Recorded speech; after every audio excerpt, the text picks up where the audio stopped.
morning everyone. Welcome to the fourth day of this biotechnology capacity building cell crash workshop organized by Ramakrishna Institute in association with and sponsored by Gujarat State Biotechnology Mission Gandhinagar. In first session of today's workshop, along with us, Dr. Nehal Shah. Dr. Nehal did her BSc, MSc, MPhil, PhD in the subject of zoology from Veernagar South Gujarat University. She possesses a 5 years of teaching experience at UG as well as PG level. She has published 4 research papers in a journal of national as well as international repute. She has attended more than 15 conferences, again at the state, national as well as international level. She possesses her own website which is related to female problems, and she did her PhD on a subject which is known as the premenstrual syndrome. She has delivered a couple of lectures at BICEP Sandhan Center. Madam, on behalf of Ramakrishna Institute and GSBTM, we are welcoming you over here. Good morning everybody. Am I audible? Can you hear my voice? Okay. A very warm welcome to you on the 4th day, and I'm extremely thankful to GSBTM as well as the organizers for giving me an opportunity to be with you today here. You have been studying a lot of topics all these 4 days, and what you have missed till the date was zoology perhaps. That was not covered, so I have tried to look back into little portions of zoology which might be useful to you for your exams. Particularly a topic which I always get a complaint about. It's very boring and it's very lengthy, we cannot remember, and that is taxonomy. So I would like to give you a few tips on taxonomy, as well as we'll do little clarification on the concepts related to taxonomic studies. It's very essential to understand taxonomy, how, what, when, that we shall just move on, you'll come to know. But you can see on the board that there is a slide which tells you that luck happens when preparation meets opportunity. So you need to do a lot of preparation to fulfill the opportunity, then only you can just crack your exams in the best possible way. And for that reason, we need to remain concentrated for the next at least 2 hours, right? So our topic for the day is going to be animal taxonomy, very basics, fundamentals. I would also like to share this kind of study material. Soon it will be given to you. Ali sir, please. This particular 3 pages will help you, revise and give you all the basic tips related to the MCQs which you might come across, particularly invertebrates. I've gone through your syllabus as well as your the MCQs that you're getting, and in that mostly the concentration is more on invertebrate side rather than vertebrates. So my today's focus will be more on the concepts related to taxonomy, how you can deal with this particular topic in a very short period of time when you are preparing so many subjects at a time. So this particular pages will help you revise the whole taxonomy in the shortest period of time. Not wasting time further, before we start with animal taxonomy, a very basic question, rather a very, I would say it sounds stupid to ask what is animal at this stage when you are completing your graduation and sitting in front. Fundamentally, plants are the ones which prepare their own food by photosynthesis. Animals cannot do that, most of them. We don't take the exceptional cases presently, but most of them do not prepare their food on their own. They are dependent on somebody else. The other point is reproduction. You see the patterns of reproduction. You see the shapes that you see in case of animals, the structural variation that you come across. This makes them quite different when you are going through the living organisms. Mostly you have main 3 domains wherein we divide our living organisms. One are those are the single cell bacteria, then you are going to have your plant, and then you are going to have your animal. So in this particular domains, animals are the ones which are highly motile, which are highly reproductive, highly complex structures, right? When you say truly animal, you mean you are talking about the animal which shows you lots of physiological aspects, all life processes starting from digestion till that of reproduction, right? You see a lot of variation and types in case of reproductive modes, lot of behavioral patterns.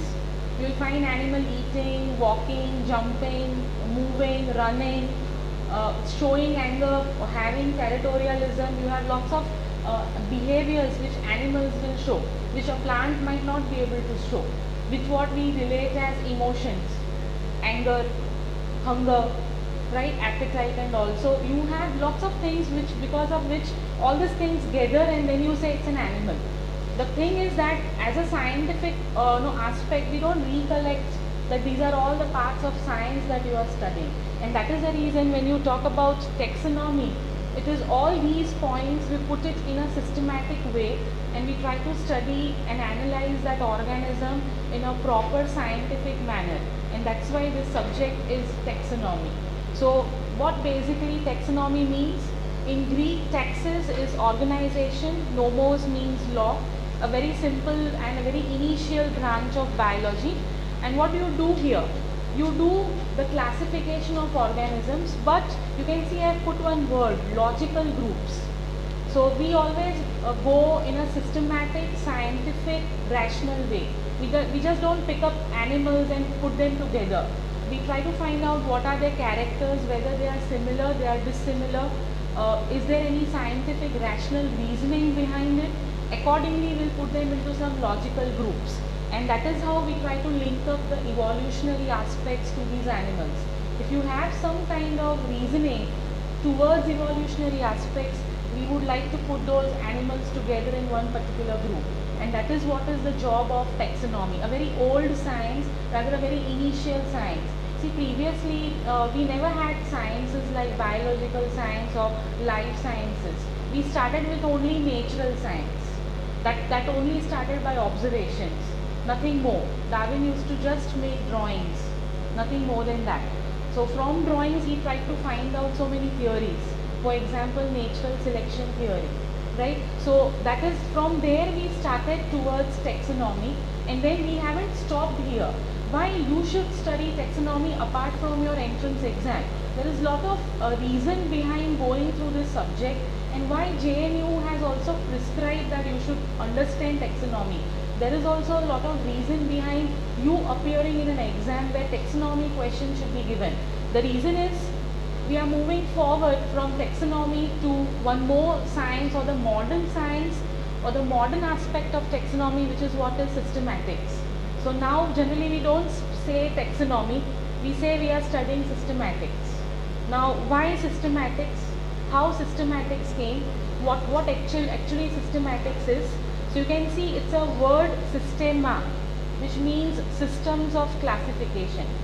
Now systema word was there was a Greek word which was translated into Latin, and that is why it is Latinized word systema, which means these systems of classification. What is more to it which was not in taxonomy? The more parts to this particular new science is that it does not only cover classification, but it also goes in the details of identification, nomenclature of those organisms, again with a scientific background, finding out some rational reasoning, okay, clarifying more doubts which we were not doing when we started taxonomy. Taxonomy was more or less based on only the external appearances of the animal. So we were only doing morphological taxonomy in the initial time. Now we don't do that. We have went further, we go into the details of the system, we study the systems properly, and that's how you have a newer subject, that is systematics. Science does not stop here. Science still goes further, does lot of research, tries to find out more and more about the animals in detail, studying various aspects of the animals like physiology, anatomy, you have different other morphological features, reproductive patterns of the animals and modifying these old sciences, we come across another branch of systematics which is nowadays known as new systematics. There is a lot of scopes of going further, making a career in new systematics now. Again, we don't stop here. This all story is somewhere around 1900. Now, when we have been going through this taxonomic studies, we were simultaneously into these three particular concepts also. Phylogenesis, phylogeny and phylogenetics. You must have heard about phylogenetics a lot. Nowadays, it's a very commonly utilized word in number of reference books available. But where has it come from? See, phylogenesis is the process. What kind of process? It's a process which helps you understand how an animal evolved. See, we are all trying to understand from where life has come. We still don't understand the mechanism of origin of life, and that's why a lot of subjects are trying to correlate into the evolutionary biology. So phylogenesis was one of the aspects or one of the processes which scientists could find out through the science phylogeny, that how an organism evolves, how group of organisms come into existence. When you say you see dogs, cats, buffalo, goats presently in today's era, were they present previously? How they were looking in the previous era? What was the status? When they came into existence? Why dinosaurs extinct? So all these things, when you're relating to, you're trying to understand phylogeny science, wherein you try to understand phylogenesis process, which is how the animals are evolving. Going further to it, when you study the same process at a macromolecule level, you go into details of it. Inside the animal's body, going deeper into the layers, try to study the proteins of it, and then try to correlate whether it had any relationship with the evolutionary aspect. Then you are going to talk about phylogenetics. So it deals with the genetical aspects of your animal study, rather taxonomy. You can see how far we are moving on. Again, we don't stop here. Now, this is what we do, molecular phylogenetics. The most recent advancement towards finding out exactly where the animal stands when you are classifying the animal. And again, you are using lot of DNA sequencing. You do lot of DNA, RNA, protein, molecule studies here, and you try to find out evolutionary relationships. We also try to justify whatever Darwin had found out. Actually, those patterns of classifications are appropriate or we need to improve. Now, this is very, very important, and that is the reason we are moving towards molecular phylogenetics. Once again, the branch wherein you can make your careers. This particular phylogenetic subject expresses itself into a phylogenetic tree. So generally you try to develop lots of phylogenetic trees related to different kingdoms, different phylums of the living organism. Now what do you mean by phylogenetic tree? This is how it looks.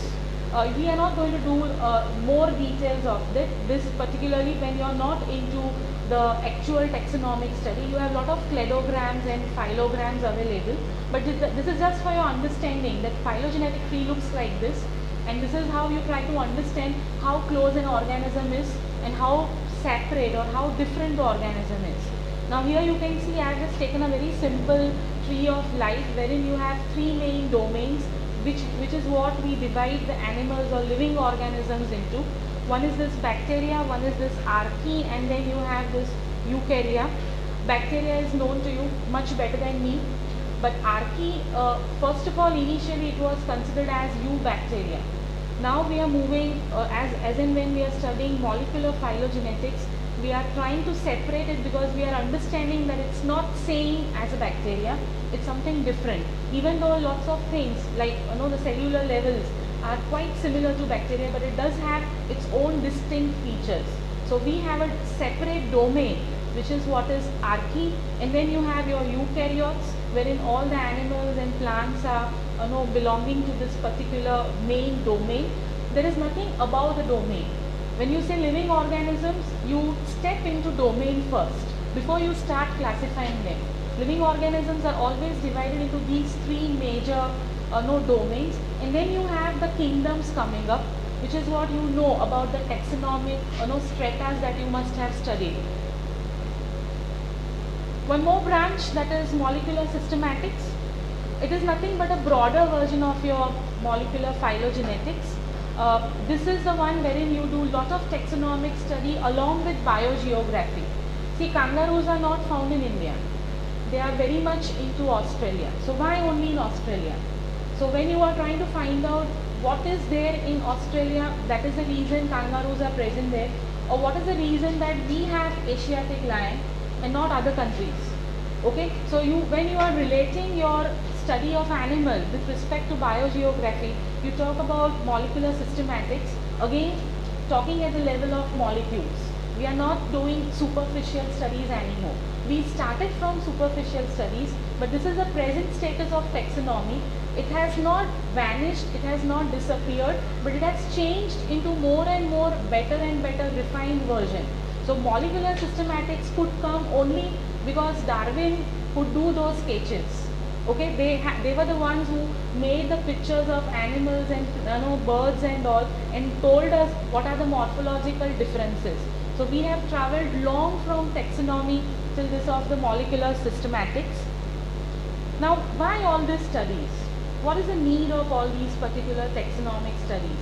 Why you want to undergo phylogenesis, or why you want to undergo molecular, phylogenetic aspects and all of an animal?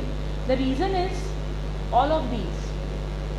When you study taxonomy at any level, maybe molecular, maybe superficial, at the morphological, maybe anatomical differences, whenever you are trying to understand an animal compared to animal or animal groups, you are trying to define all of these. You are trying to understand or trying to input something into all of these particular things. First of all, you classify, because it's very difficult to study all animals at a time. So that is the reason taxonomy provides a lot of conveniency in studying the animals. Whatever you want, you just want to study protozoans, okay, just be into that group. Don't switch on to mammals, right? If I give you a mixture of lot of animals, 100 animals, and I tell you that you do the study of all these 100 animals, it's not possible for you. But if I specifically tell you, you study porifera or you study a sponge, you know where you have to look into. So it makes very, very easy for you to understand and do further research and find out more details about that animal. So convenience of study is very important. We are into science, and science is always is equal to system and systematics. When you say systematics or science, it's a discipline. And discipline is always going to be stepwise, methodical, procedure-wise. And that is the reason animal study is also systematic when you are talking about taxonomy. So taxonomy provides you all the details of an animal in a systematic way.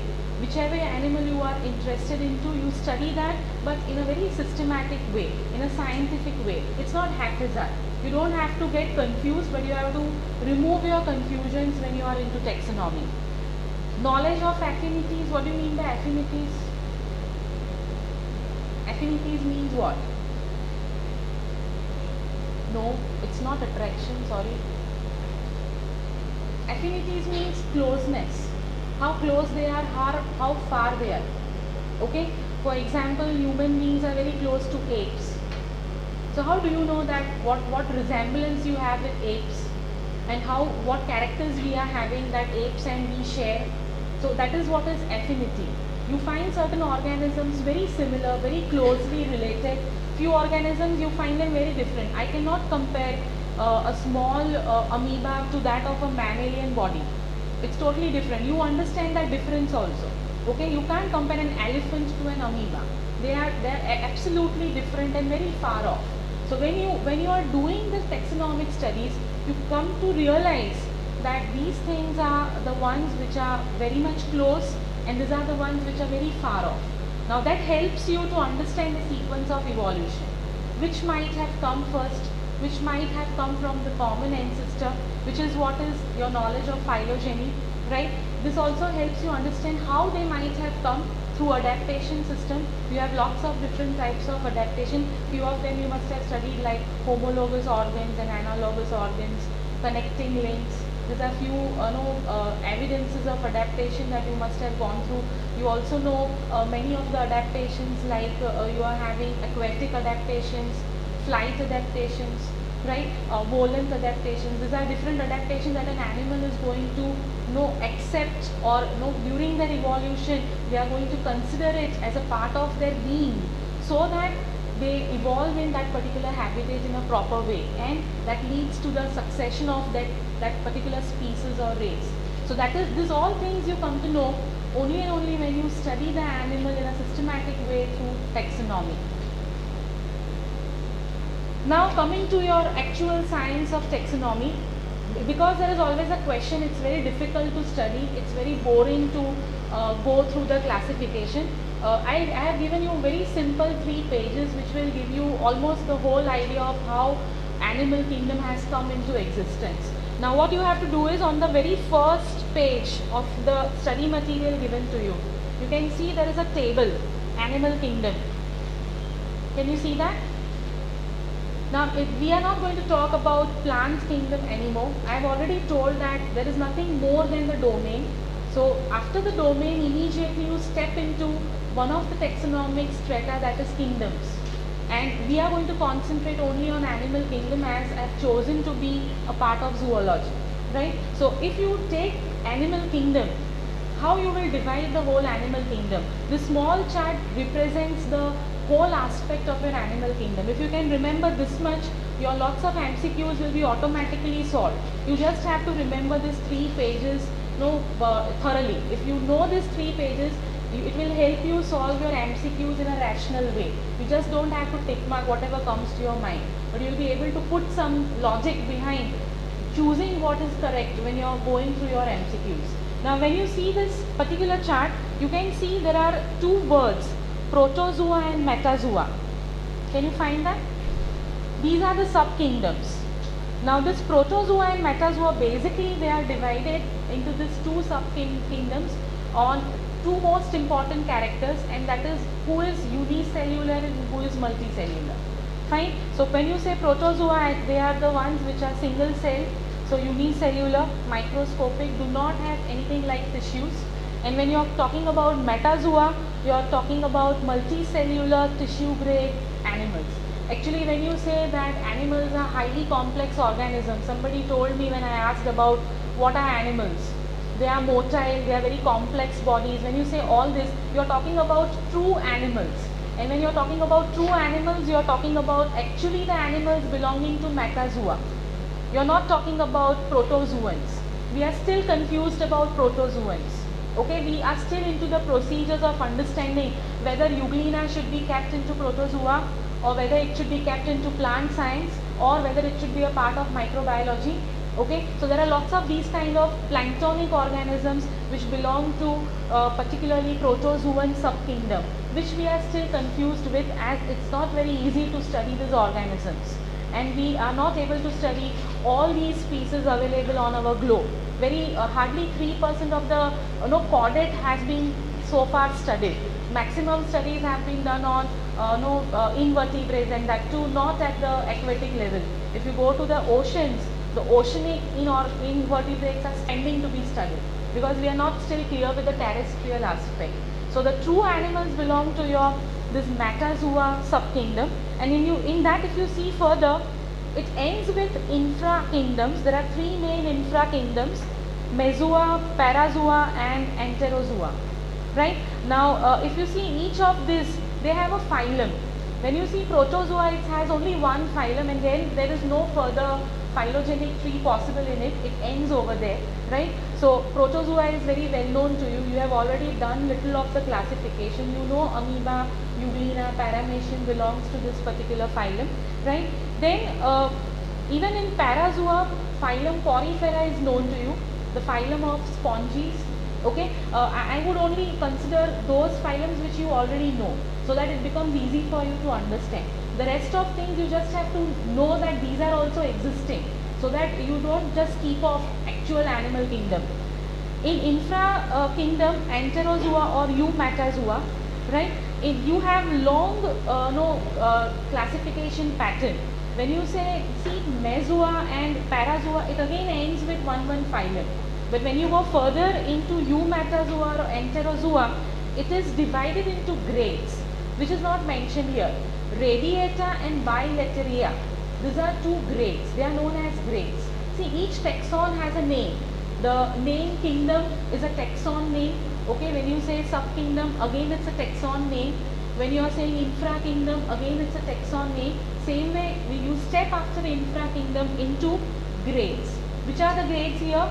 You divide your Enterozoa into two grades, that is Radiata and Bilateria. Now these two grades are on the basis of the symmetry that an organism possesses. When you say Radiata, it's clear it's radial symmetry. We'll discuss what is radial symmetry in the coming slides. Bilateria also means bilateral symmetry. So from those words, these two particular groups, rather grades, have been given. So all your major animals are divided into two major symmetrical groups. One is Radiata and the other one is Bilateria. Now you see in Radiata you have only two further phylums, Cnidaria and Ctenophora. Right? What is Cnidaria? Coelentrates. Now we very loosely use this word that coelentrates are Cnidaria. Number of books also write like this. Actually coelentrates are not Cnidaria. When you say Cnidaria and Ctenophora together, then it is coelentrates. And coelentrates was an old phylum term. Nowadays we don't use anything like coelentrates because we have reached to that extent to understand that this particular two phylums are very different. Which two phylums? Cnidaria and Ctenophora. Initially we used to believe that these all organisms are very similar because Ctenophora is also going to have things like jellyfish. But actually it is not so. When you go further into the details of the study, you come to realize that okay, these things are very different at a molecular level. So now we have placed these two organisms in two different groups, rather two different phylum. One is Cnidaria and one is Ctenophora. So there is nothing like coelentrates. We use very loosely, even in the references, it's very loosely utilized. But you have to remember that coelentrate makes actually two particular phylum, that is Cnidaria and Ctenophora. And nowadays you have to say only about Cnidaria. You don't have to speak the word coelentrate anymore. It's an old story to talk about coelentrates. Now when you see in bilateral symmetrical organisms, you have further classification based on the condition of coelomes. You can see here there are three patterns: acoelomates, pseudocoelomates and eucoelomates.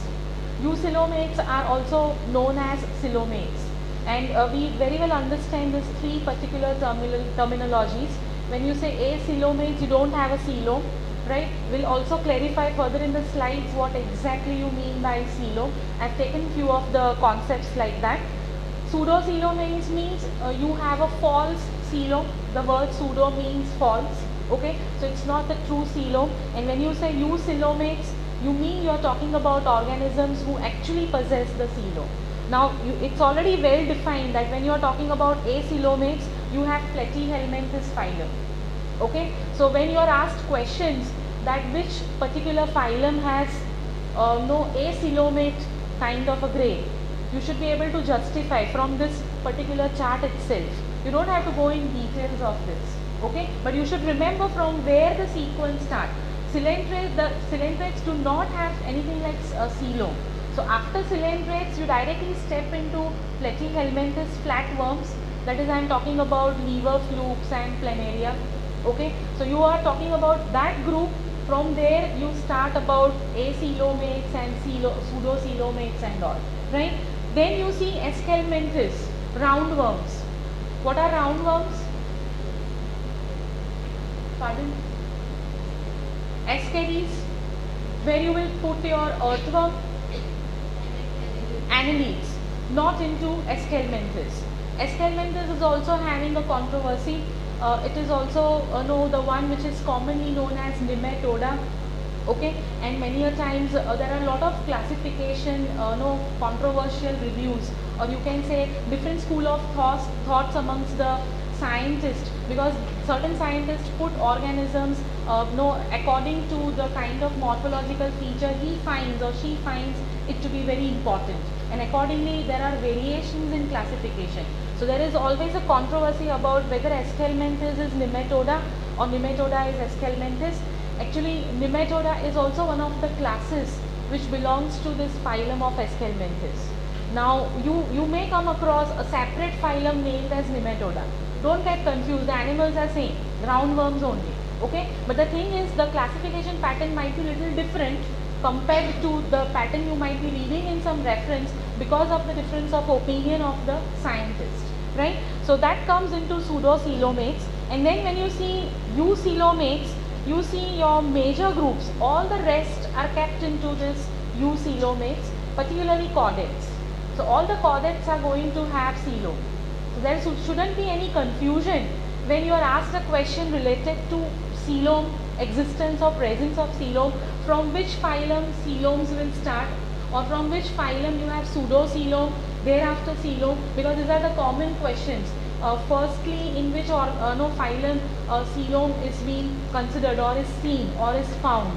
Then in which particular phylum pseudocoelomate, or which particular phylum has pseudocoelom. These are all very common MCQs even in NET. Even when you are appearing in NET Life Sciences, you will have this kind of very common questions coming up, because this is the basic. If you don't know this, you can't reach to that molecular systematics. You need to know first the core of it, then only you can go inside, in the details of that particular organism. So this should be thoroughly known to you, lifelong. If you know this, then only you can step into the molecular science, right? Okay. Apart from this particular classification, two things are not mentioned here. See, I have already told you that classification still suffers lot of controversy. So one of the controversy is with this bilateria again. Now what is that controversy? One of the scientists divides this bilateria into further divisions. Instead of going through directly these three types of coelomates, they divided into two types of division. And those two types of divisions are protostomia and deuterostomia, which is not mentioned here, but when we will discuss further slides will come across those two particular groups. But you have to remember that there are two divisions given by some scientists in case of bilateria, okay? And those two particular divisions will divide again your animal kingdom. The remaining phylums again will be bifurcated. Now when you say deuterostomia is going to have all your chordates, even echinodermates. So apart from echinodermates and chordates, the remaining one are left into protostomia. Okay, so they don't divide all the time in the three different aspects, that is acoelomate, pseudocoelomate and eucoelomate. Not necessarily that you will find this pattern existing in all the reference book.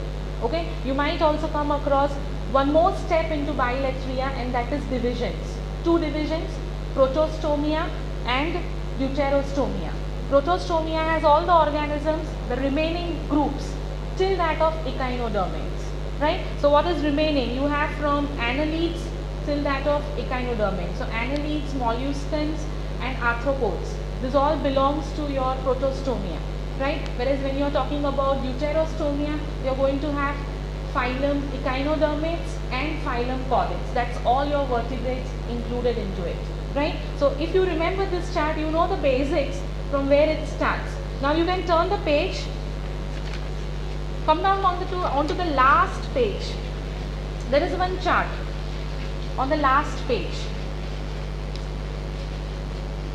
Major characteristics of principal animal phyla. Now there is always a confusion with the students. How should we remember? There are so many systems, whether digestive system is present in cylindrate or not, whether you have in platyhelminths asexual reproduction mode or not, what kind of symmetry they possess. So you can see here the major characters are being written in bold letters. It will start from cells, then germ layers, then organization, symmetry, segmentation, digestive tract, excretory organs, coelom, circulatory system and respiratory system. So most of the things are covered in this particular chart, and it tells you almost everything related to your invertebrate phyla. So if you can just summarize this and thoroughly understand this chart, you will never lose your marks in MCQs related to whether this particular organism has a radial symmetry or not, or whether this particular organism is a coelomate or not, whether it possesses an excretory system or not. And most of your JNU questions are coming more towards, or it's more, the flow is more towards invertebrates. So the major popular groups are covered into it. You just have to go through what is written in the small columns. Every day you just read once or twice and you will be thorough with this particular thing. We'll go through each of the concepts now, so that you understand what you mean by tissue grade and what you understand by radial symmetry. So your chart will be more clear to remember, right? So understanding the concepts and then going through the chart will help you give lot of easy logics during your solving of the MCQs in your examination. And this you have to mug up. Literally you have to mug up this if you want to score MCQs with respect to invertebrate phylums, right? So we'll come back to this once again when we clear all the concepts. We are moving further. So this is where we are presently. Now what I am doing is not discussing any classification chart, but I am taking very basic concepts which will help you understand taxonomic classification, how and when and why the organisms are being divided. So the very first is these terminologies. Those sound very simple, a lot of things to do with your embryology also. You know what is phylum Chordata, okay? It's all about possessing a notochord, right? And you also know that when your notochord in the embryonic stage, further when the organism is developing, converts into vertebral column, you are going to name those organism vertebrates, right? It sounds very simple to understand, but the basic issue is what do you mean by this notochord? So we are concentrating on what exactly notochord is, okay? So notochord, when you say notochord, it's a cord-like, a tube-like, rod-like structure which is generally found in the embryonic stages of all chordates. Now when you say chordates, you are talking about the vertebrate phylums, you are not talking about the invertebrates. So notochord is never ever going to be present in your invertebrates. It's not there in the invertebrate group. It's simply present in the vertebrate phylum. So you're talking about all your vertebrates like fish, amphibians, mammals, all of these, the reptiles, all of these, they are going to have notochord in their embryonic stages, right? What it is composed of? So it is going to be the one which is coming from cells which are derived from mesoderm and defines the primitive axis of the embryo. When you say primitive axis, see, vertebrates are the ones which have backbones. So a lot of things matter when you are having a backbone. Now when you want to have a backbone, a vertebral column, you need to have some base during your embryonic stages. Now that base is provided by these notochords, and that is the reason you cannot do dissection of vertebrate animal the way you do it with invertebrate animal. Suppose you are given an earthworm, what you do is from the dorsal side you cut the earthworm. You can do that. Just place the earthworm like this, put a cut, and you start undergoing the dissection. But when you are taking a rat, you put it upside down. You never put it straight, just as it is, and then you put a cut. The reason is you have a backbone. So that's the reason you always tilt the rat upside down, and you will put the cut from the ventral side, because you don't want the hindrance of the backbone. So backbone is a major difference between your invertebrates and vertebrates, okay? So for the development of the backbone, notochord is must. If it's not there, you cannot have this particular backbone or vertebral column developing. Now if in some chordates it might persist as it is, it's not necessary that all the vertebrates are going to have the notochord converted into no vertebral column. Few might not, just like Amphioxus, and few might or major do the conversion of this particular notochord into vertebral column. During those time, what else it is going to play the role is, it becomes the nucleus pulposus of the intervertebral disc. This is the major role that the notochord has to play, okay? Now what this exactly is, this is how it looks. So when you are talking about vertebral column and its development, this disc, intercalated or vertebral disc, this is the one which has two layers. This outer layer is nothing but a fibrocartilage, and this inner layer is a water cum matrix kind jelly like of a material, which is once again coming from notochord. So this is very important. You know, if there is a problem with the disc, what happens? Okay, your backbone is not going to help you out. You can't do the movement. So all the movement, the flexibility of your backbone depends on the linking of two vertebrae and the layer between these two vertebrae formed by this particular intervertebral disc, which is actually once again a part of notochord. If you ask me to go in details of this, I'm sorry, I'm not still further going, because for that you need to understand embryology. Now it's very difficult to bring all those topics here in this short period of time, but it's very interesting if you can go back to your embryology and find out more about the notochord, right? So through notogenesis, process happening during the period of embryology or embryogenesis, you have one phase wherein notochord is developed. So that development of notochord is known as notogenesis. And when does this particular phase happen? It happens during gastrulation. Okay, we'll come to gastrulation also, what exactly gastrulation means. But this is where your whole system, when you divide chordates and non-chordates and invertebrates and vertebrates, notochord plays a vital role into it. So you should understand where exactly this notochord is coming from. This is how it looks in the original way. You can see here, this is a dissected small tiny lungfish, and this portion over here, this is what is your notochord present, right? Now those were chordates and vertebrates. What are non-chordate and invertebrate? Animals lacking a notochord are all known as non-chordates, but animals lacking a vertebral column are known as invertebrates. And many of the books, including students, they use these two terms very loosely. Non-chordates and invertebrates are same. It's not so. Okay, invertebrates can be into non-chordates, but non-chordates are not necessarily going to be into invertebrates. You have a major difference. The difference is, if you have a lack of notochord, then only you can say it's non-chordate. Technically it is like this. Even though we might be using loosely interchangeable terms, many a times we loosely say these are all non-chordates, but then you have to actually see technically whether they are really non-chordates or not. Same way invertebrates. When you say invertebrates, you are talking about only vertebral column, right? So this is the two major things which you must understand when you are doing classification of animals. Now there are certain invertebrates which might not have a development of vertebral column, but they can be put into chordates because they show notochord presence. Or rather, I would say there are organisms which have presence of notochord in their life, throughout their life, but they will never convert their notochord into a vertebral column. Now those kind of organisms, we put it into protochordates. So you have protochordates as a special group available.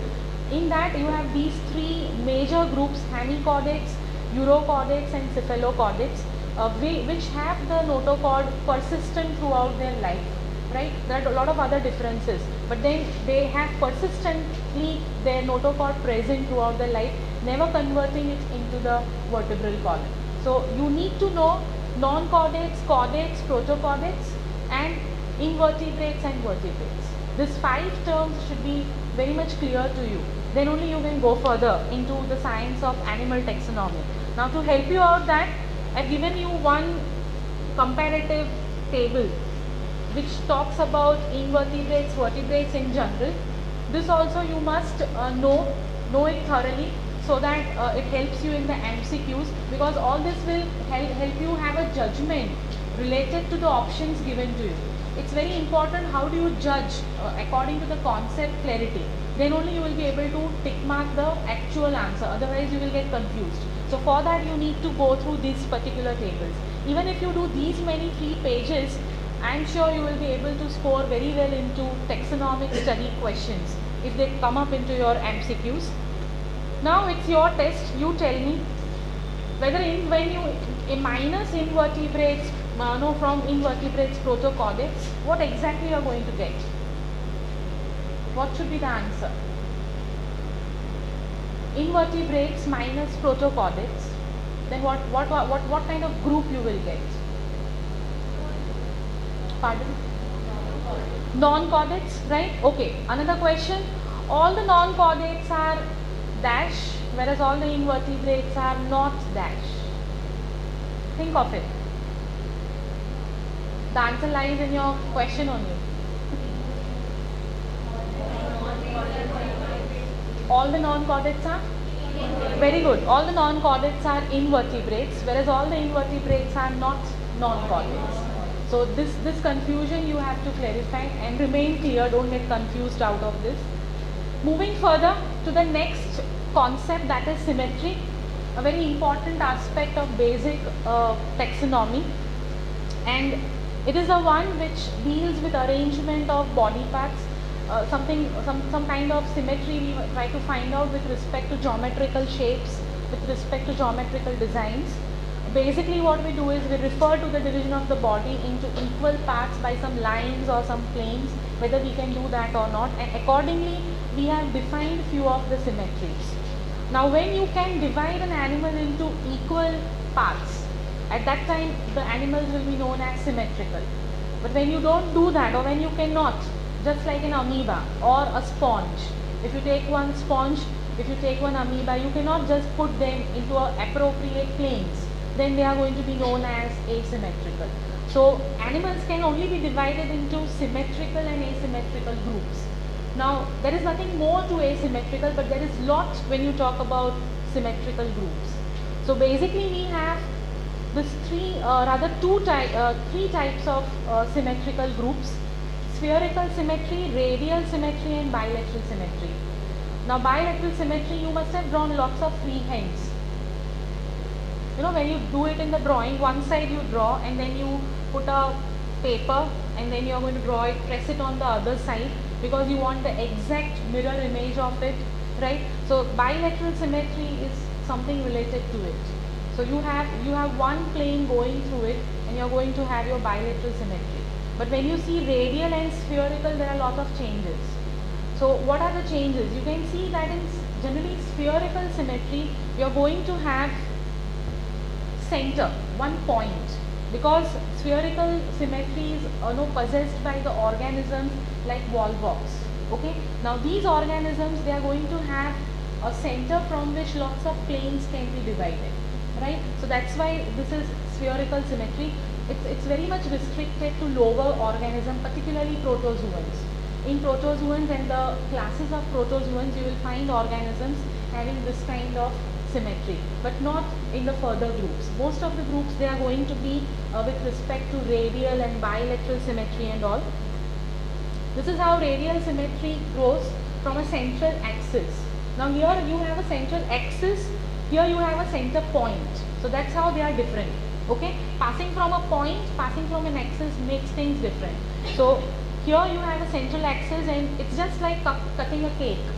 You divide it into lots of groups and you'll have equal pieces available. Something similar to that, you're going to have it with radial symmetry, and the photographs that you see here, all these organisms are going to show you radial symmetry.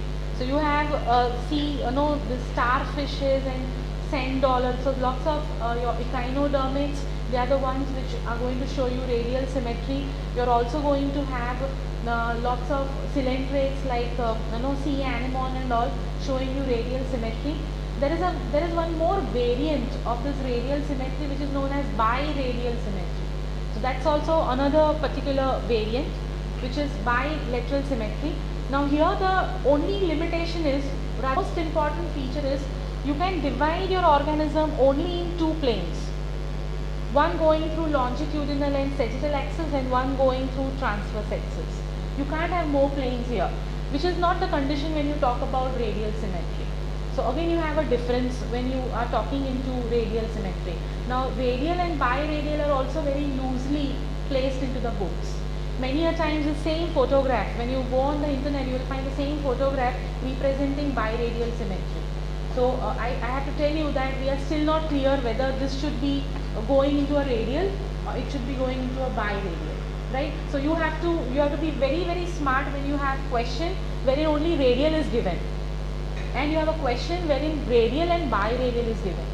So when you are given biradial, you have organisms like sea anemones, You have to be specific whether they have mentioned about sea anemones or they have just mentioned about coelentrates or Cnidaria.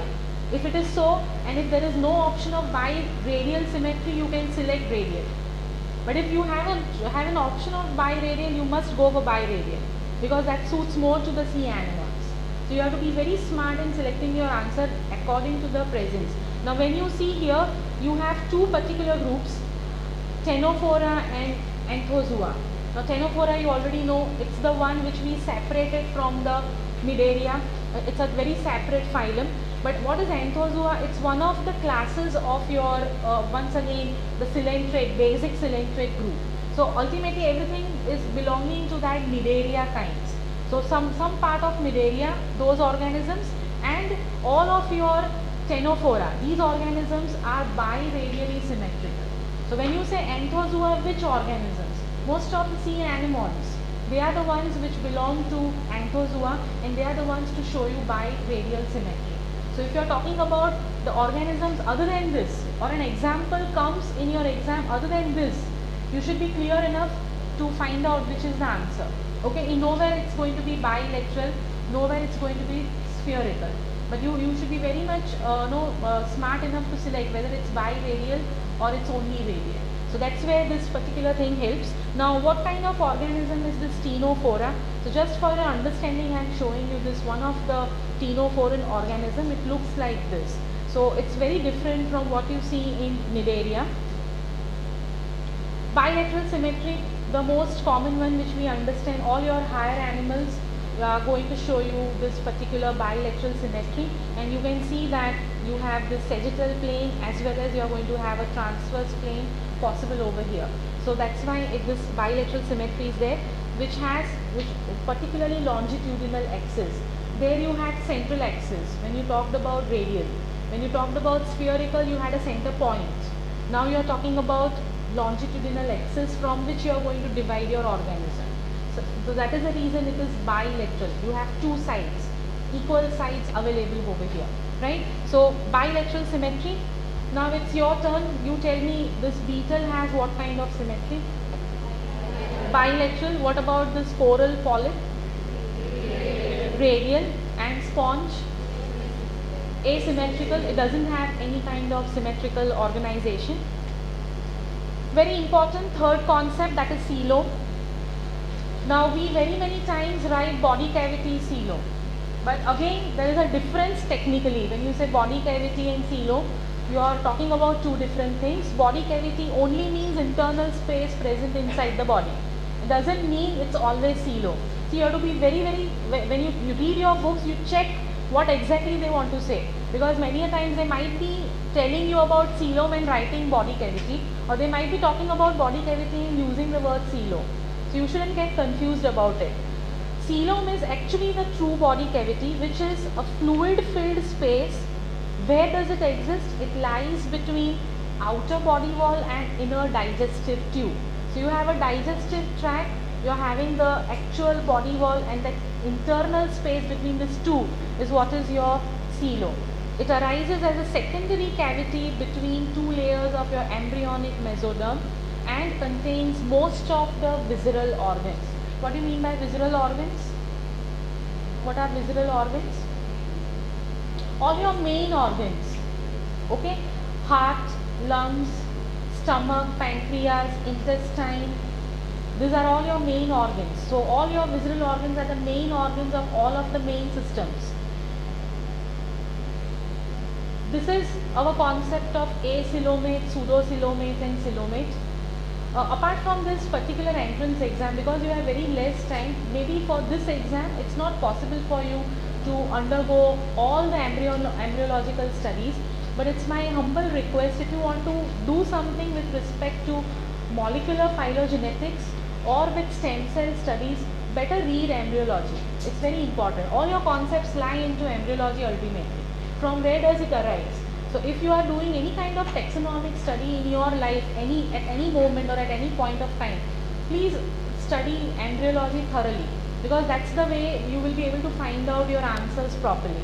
Now when you see or look back into embryology, you will find these three particular layers which you name it as germ layers. So ectoderm, mesoderm and endoderm.